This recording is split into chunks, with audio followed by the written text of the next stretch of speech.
Hello and welcome. I am Dr. Pauline Fu. In this video, I will present hypothesis test for two population means.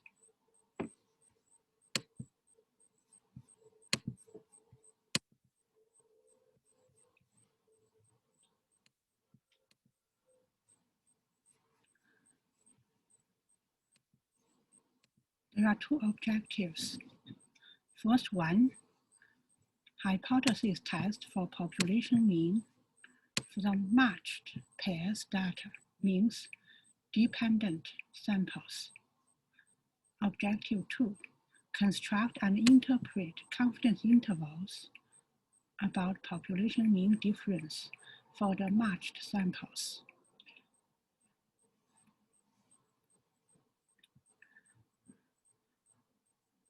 There are some conditions for matched sample test. One, sample is obtained from simple random sampling. Two, samples are matched samples, means dependent samples. Three, differences between those two samples are normally distributed with no outliers. Or if you have large sample size, say sample size greater than 30,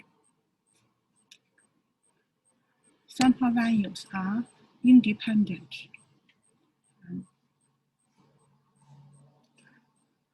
There are 5 steps for classical approach and for p-value approach. Step 1, to determine the null and alternative hypothesis. As always, we have 3 situations. One is two-tailed, left-tailed, right-tailed. Okay.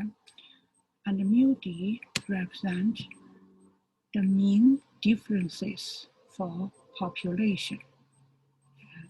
So mu d is the population mean difference of the matched samples. Remember, when we do hypothesis test, we always targeting population. So mu is population mean, mu d is the population mean difference. H0 is always have equal sign, regardless it is one-tailed or two-tailed. H1 has not equal. If you have two-tailed, H1 has a smaller sign when you have a left tail test, and H1 has greater sign when you have right tail test. Step 2, specify level of significance alpha.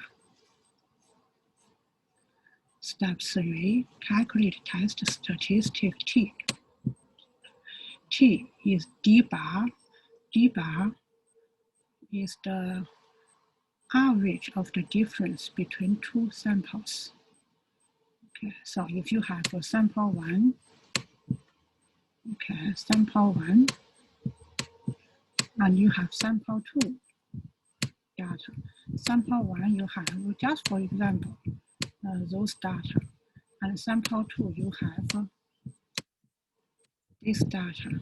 So the difference between sample 1 and sample 2, use 3 minus 2, you get 1, 4 minus 5, negative 1, 8 minus 7 is 1. So that is the D, the difference.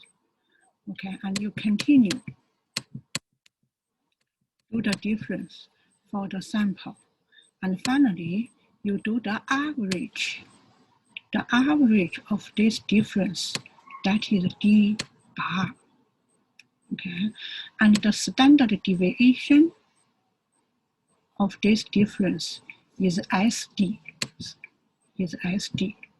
So we understand what is D bar, what is SD. N is sample size. Okay. When you use classical approach, you need to find the critical value with n minus 1 degree of freedom, and the critical value is for t. And you can do this using Excel or use the table.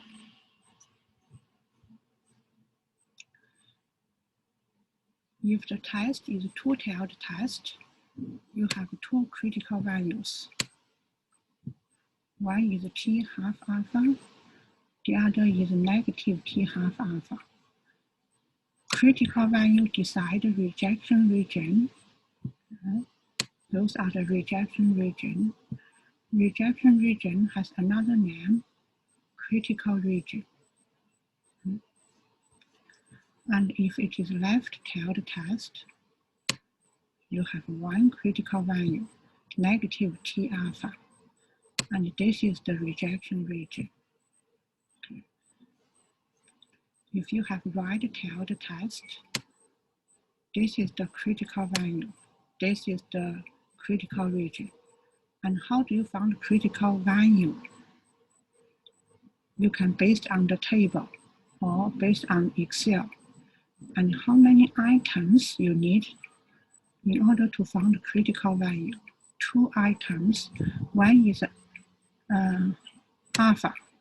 The other is degree of freedom. Okay. This is one-tailed situation.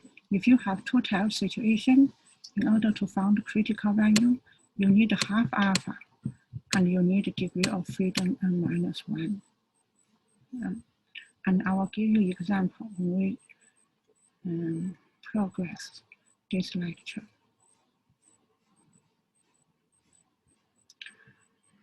So after you found critical value, compare critical value with the test statistic, okay? And the T0 is your test statistic.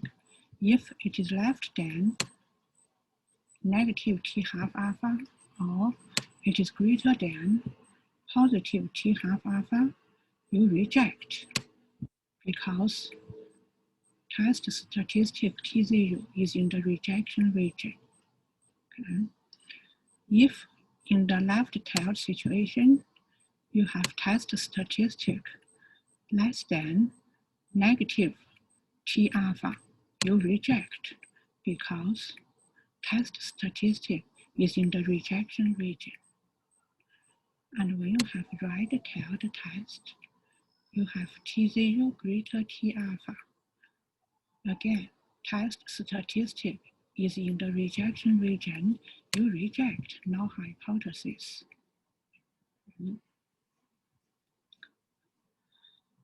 P-value approach, you need to calculate p-value. And p-value is the area corresponding to test statistic. So you need to calculate test statistic first in order to find p-value.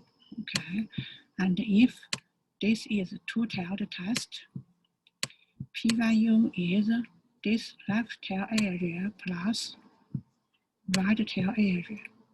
So suppose this is test statistic. Okay, the other way, when you have two-tailed test, one area multiplied by 2, that is p-value. Okay. Again, you can get p-value from Excel or from the table. So this diagram illustrates how do you get p-value. Left tail area plus right tail area, you get p-value. And this point is test statistic. Okay. The other way, use 2 multiply this right tail area. Right tail area.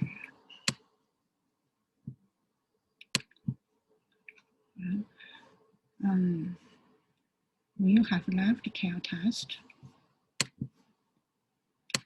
this is test statistic, this point, and the left tail area is p-value. When you have right tail test, this point is test statistic.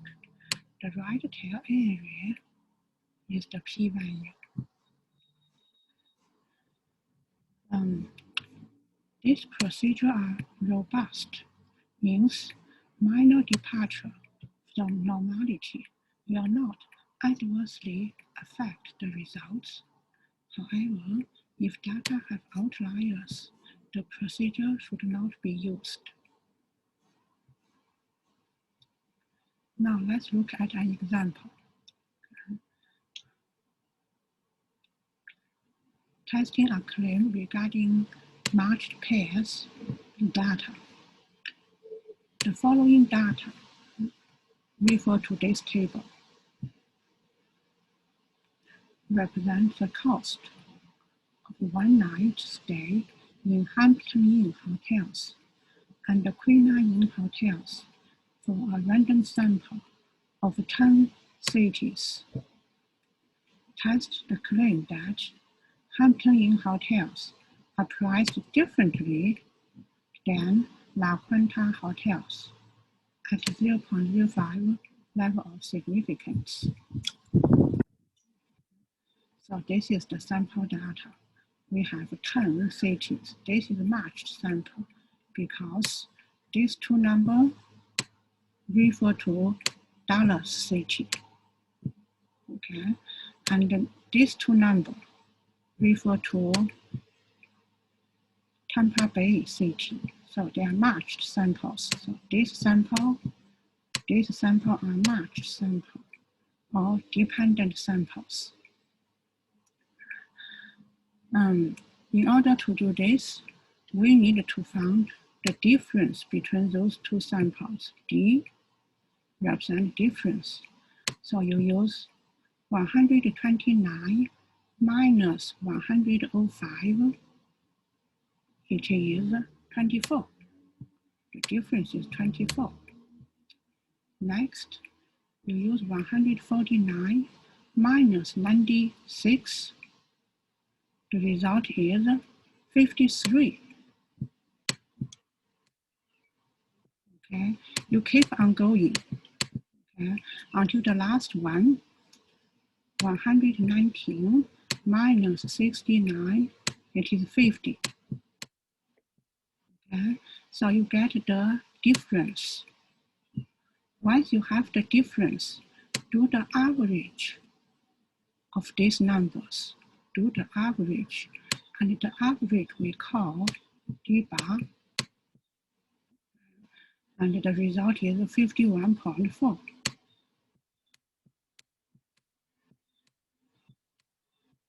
And then do the standard deviation of this difference.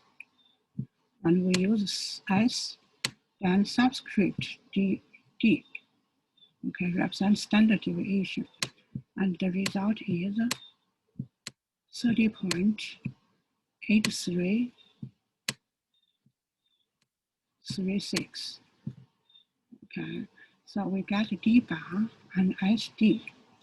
Next, we check if there is conditions met. The first condition is normality. How do you know it is normality is satisfied? You construct normal probability plot of which data? Of this data D. Normal probability plot for D difference. Okay, and if the normal probability plot close to a straight line, that means normality assumption is met. And then you can construct a box plot. It shows no outliers. If there is outlier, maybe somewhere you have some simple, either star or diamond shape, depending on the software you used. But we don't see those. So no outliers. And once the condition is met, you use classical 5-step approach. Step 1, state the null hypothesis and alternative hypothesis. Null hypothesis said mu d equal to 0. Okay, imagine the d is the difference between sample Behind each sample, you have two populations, and mu-d is the mean of those population difference. Okay. And step 2, specify alpha. Okay. Because in step 1, H1 is not equal, indicating this is two-tailed test. And now calculate test statistic T0. The formula said T0 equal to d bar over SD over square root of sample size. We already calculated d bar 51.4, SD 30.8336, and you come up with the test statistic 5.2716. Okay. And once we get this test statistic, found the critical value. Remember critical value, if you have a two-tailed test, you need two items. Okay, you need two items. One is half alpha, the other is degree of freedom. Degree of freedom is sample size minus 1. Sample size is 10 minus 1, not 20 minus 1, because this is paired samples. You have 10 pairs, okay, and degree of freedom is 9, okay. And if you go to Excel,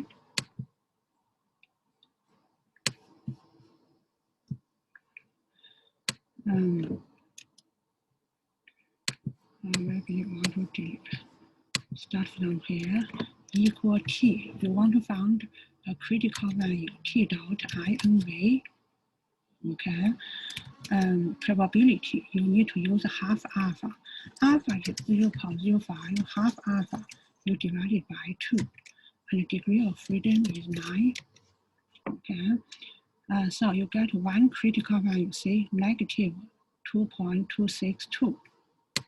This is the critical value. Okay, here. You get this critical value, okay? And to find another critical value, remember T is based on the area to the left. So to find this critical value, you have to use the whole area here. Okay, you have to use this area. And this area is 1 minus 0.025 equal to 0.975. Okay, so this is this point. Okay, you go to Excel, you type in here, equal T dot INV, probability 0.975, degree of freedom is 9. See, you get 2.26. Okay. Test it here. Okay, this you got this value 2.262. And here, this is Excel result. You get negative 2.262. This is the Excel method. If you use the table, I'll show you once again. So for the table,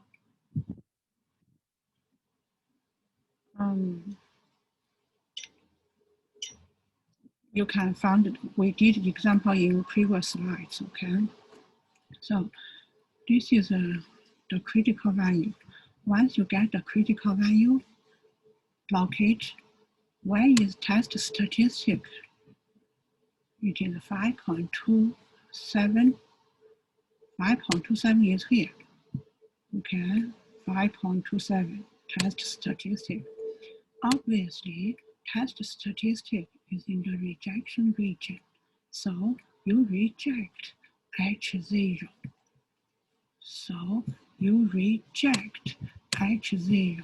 Therefore, you conclude there is a significant difference in the mean difference between two population means. So this conclusion is correct. There is a difference between two population means. So this is a classical approach. And if you use a p-value approach, you need to find the p-value. Remember, p-value is the area corresponding to test statistic. And you found out test statistic is 2.57. So the p-value is this area plus this area, or right tail area multiplied by 2. Okay. And you can use Excel to do this, to find this plus this, that is the p-value. And Excel, you can choose a two-tailed situation. You'll directly get the p-value. Okay. So I'm going to show you here.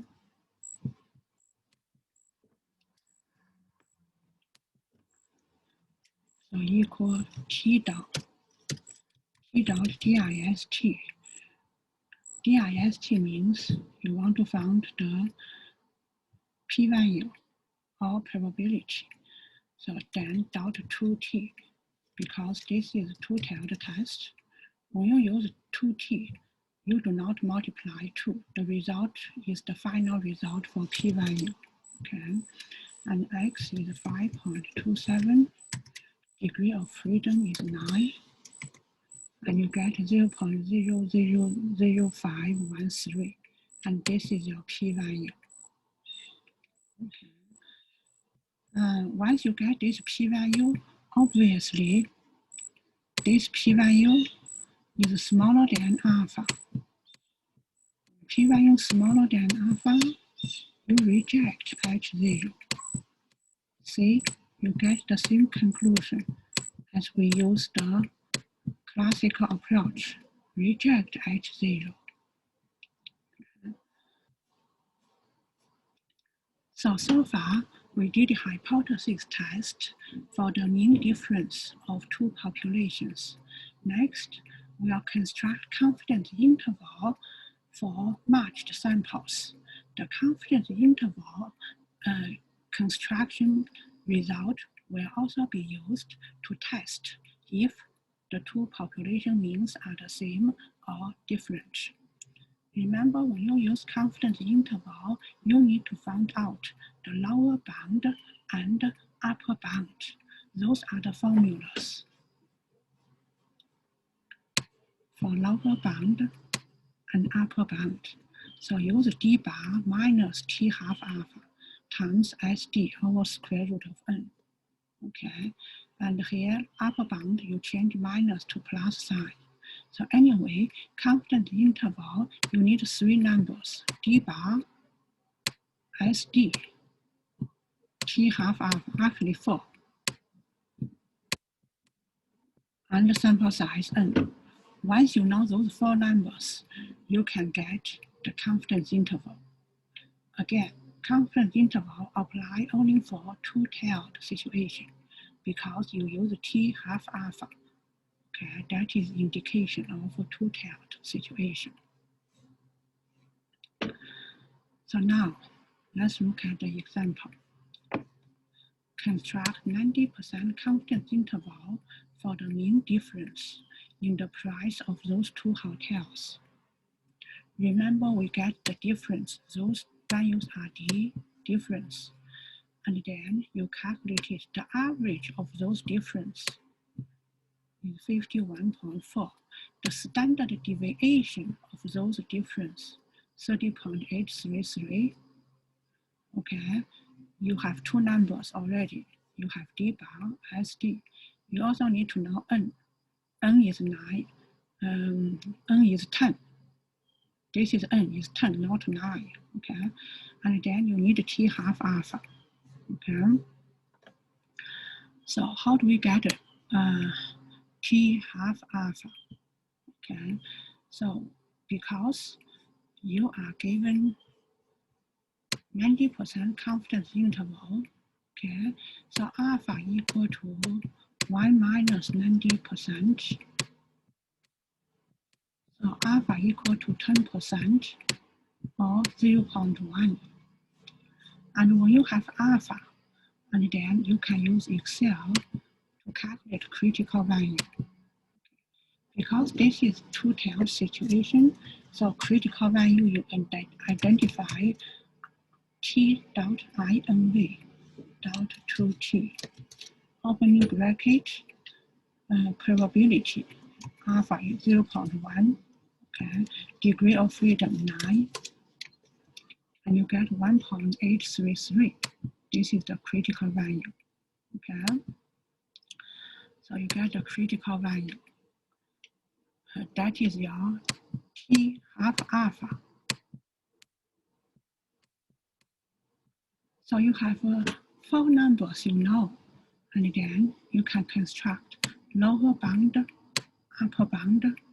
Okay, so lower bound equal to d bar minus sd minus t half alpha.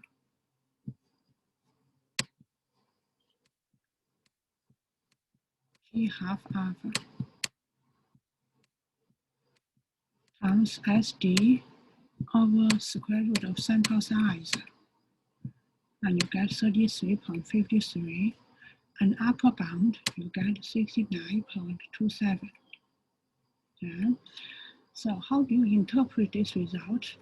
We are 90% confident that the mean difference in those two hotels is between $33 and $69. Okay. The mean difference between those. Okay.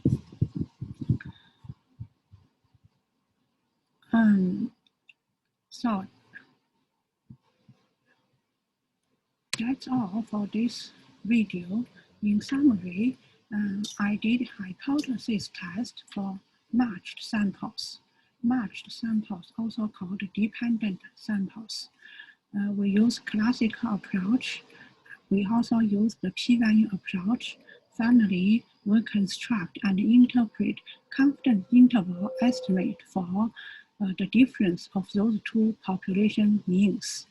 Next lecture, I will present hypothesis test for independent samples. Thank you so much for your time. I hope to see you next time.